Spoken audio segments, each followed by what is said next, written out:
Mr. Jacobs, if you'd like to make your opening statement or take us through your presentation, whatever way you're going to do it. Go ahead. You're very welcome. Thank you very much, Mr. Chairman.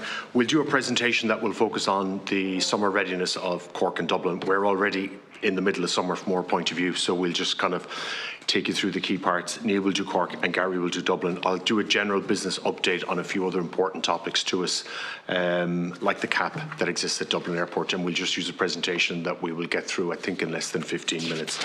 So the focus at the moment, current issues, state of play, very much on the basics of running two very busy airports in the summer, innovation across Dublin and Cork airports and the rest of DA Group, and then growth at Cork, at Dublin and across our duty-free business and our international business. So a couple of weeks ago we issued we had our AGM and issued our full year results for 2023. So very satisfied with the operational, commercial and financial performance of DA Group.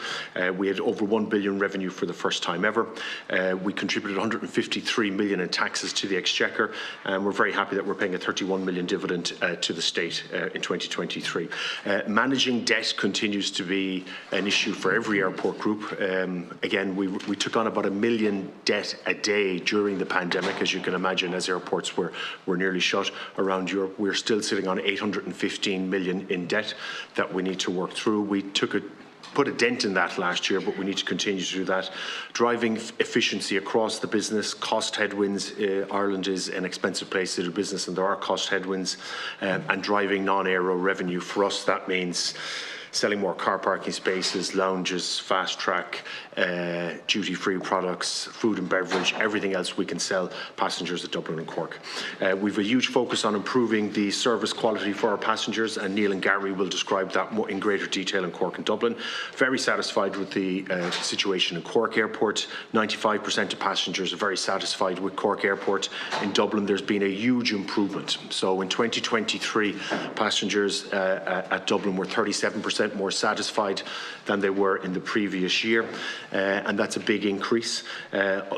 Cork at 95%, Dublin Airport is around 85% satisfaction rate, both very high for European airports.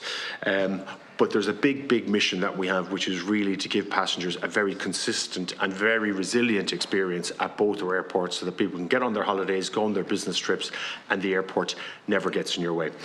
Driving domestic and international growth, so we're planning a Cork Airport that can service demand of passengers up to 5 million. We're planning, as you know, to expand Dublin Airport to 40 million with the infrastructure application that we lodged in December of last year. Other than that, we're managing growth and a portfolio of duty-free operations. 27 airports around the world we run the duty-free shops, and we're also running 3 terminals in 3 airports in Saudi Arabia. So we're very proud to fly the Irish flag, the flag for Irish aviation in other parts of the world from an operational point of view and from a duty-free point of view. Dublin and Cork airports I would consider our bread and butter. That's where we need to get it right for our core constituents, who are the citizens of Ireland, who are passengers at both our airports. We're investing in people. Very satisfied that we've done a 3-year pay deal for the next 3 years, that the vast majority of our staff voted in favour of. I think relationships are in a very good place. The staff surveys that we do are giving us good indication that our staff are happy. I'm a huge believer in, if you want to get it right for passengers, you have to get it right for staff, and we will continue to make those investments in entry levels of pay and all levels of pay, and that 3-year pay deal wouldn't have been agreed to by our members of staff if they weren't happy with it. A big focus on training and a big improvement in retention. So retention of staff at Dublin and Cork Airport in really the critical roles has never been better. It's about 5%. That's much healthier than most retail businesses around the country and other airports. So very satisfied with that. Challenges remain. So the 32 million cap at Dublin is a great concern for us, because we're now worried that, look, we're doing everything we can to comply with the cap at Dublin, but we're worried that the system may force us into a breach. It's ultimately too early to say. Ironically, the potential Aer Lingus strikes will help with that compliance, because it could take out a chunk of passengers in the summer, depending on what shape the strikes take.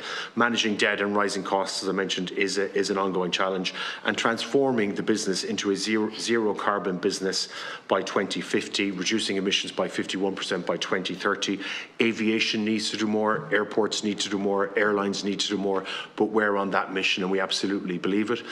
We do want to build, but we want to build, and we know that that will improve the emissions at Dublin Airport, and ultimately the same will happen at Cork Airport. So that's general introduction of where we're at on basics, innovation and growth, which is what our airport group is all about.